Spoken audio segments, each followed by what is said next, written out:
Hello. In this time of great challenge, our family has found at least one blessing, which is more time together. Fewer outside activities means more family time. So when Elizabeth and I were talking about the fact that we had fewer activities and especially fewer church activities, we thought it was time for us to be more intentional about family devotions, about leading our family in worship. And I got to confess, I have not been good at this. Some people are really good at it, with my kids running in a dozen different directions and so much going on. It's not something I've done very well. So I figure it's never too late to start, and maybe you guys would have the same idea. Think especially about Deuteronomy 6. Hear, O Israel, the Lord our God, the Lord is one. You shall love the Lord your God with all your heart, and with all your soul, and with all your might. And these words that I command you today shall be on your heart. You shall teach them diligently to your children, and shall talk of them when you sit in your house, and when you walk by the way, and when you lie down, and when you rise.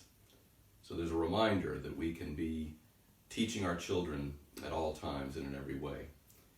Now, this is the head of the household, and that's going to look different for different families. You have to decide how that looks in your family. But some of us might say, I have no idea where to start. What would that look like? And so I wanted to just share with you a couple of things. Remember, it doesn't have to be super long. It doesn't have to be complicated. You certainly don't need a lot of theological training.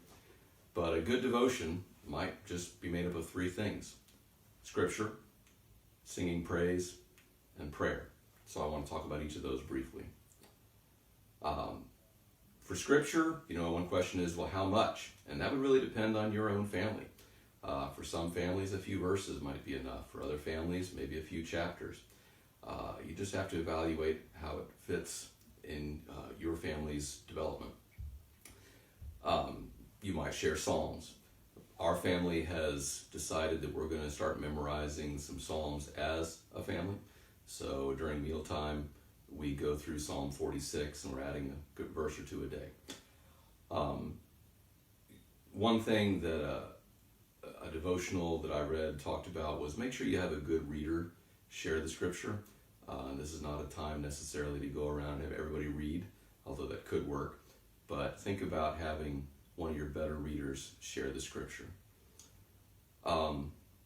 Singing.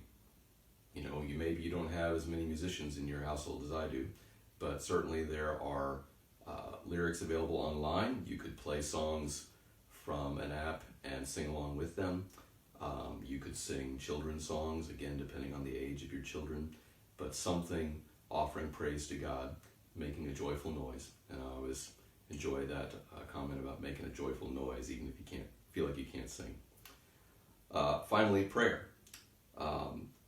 There's a lot of ways to do that. It could just be a predetermined prayer like the Lord's Prayer. It could be each person offers up a praise and a petition, both something that they find as a blessing and something that they're concerned about. Would encourage you to not let it just become kind of this rote activity where it's the same thing every day.